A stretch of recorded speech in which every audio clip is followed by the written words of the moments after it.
How much does Pettis' bad run blocking have to do with him being in Shanny's doghouse? I think it's part of it, but it's down the list. I think the main reason is that Jimmy doesn't like Dante Pettis. I think it's pretty clear. Not personally, but as a player, making him look bad. Second, they drafted Dante Pettis before they hired Wes Welker. Wes Welker has a big impact on the depth chart and the scouting. And I don't think Wes Welker likes Dante Pettis as a player. Talked to him last year before the season, and he would say, Dante Pettis can do good things, but for him, it's all about being consistent. So that's him basically saying he's not a pro. He's got talent. He's not a pro.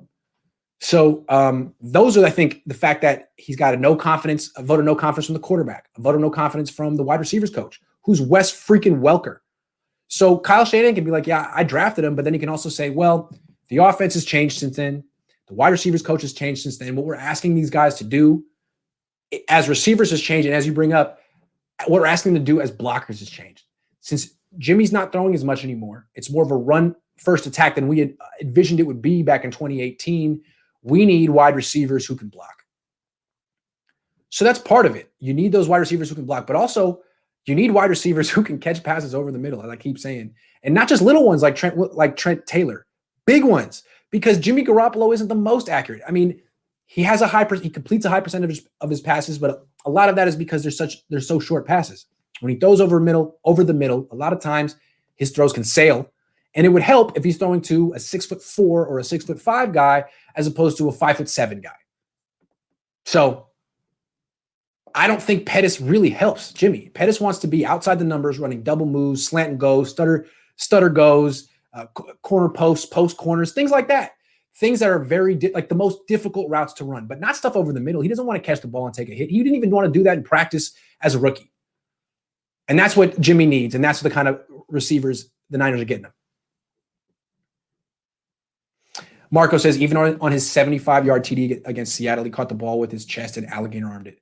Yeah, that's just who he is. Maybe on some teams he'll be effective, but on this team, he's just a terrible fit. Terrible. I think Jimmy only trusts Debo and Kittle and Trent Taylor. Wes Welker is a tough guy. Pettis is not. It's a fair thing to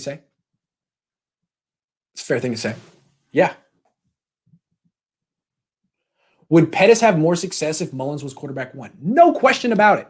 Mullins throws a nice deep ball. Mullins likes to air it out, and Mullins trusted Pettis. That was his go-to guy. Well, Kittle was his go-to guy. Pettis was number two, and Mullins really played well, put up good numbers as a 23-year-old backup in spot start duty throwing to Pettis. So, yes, absolutely.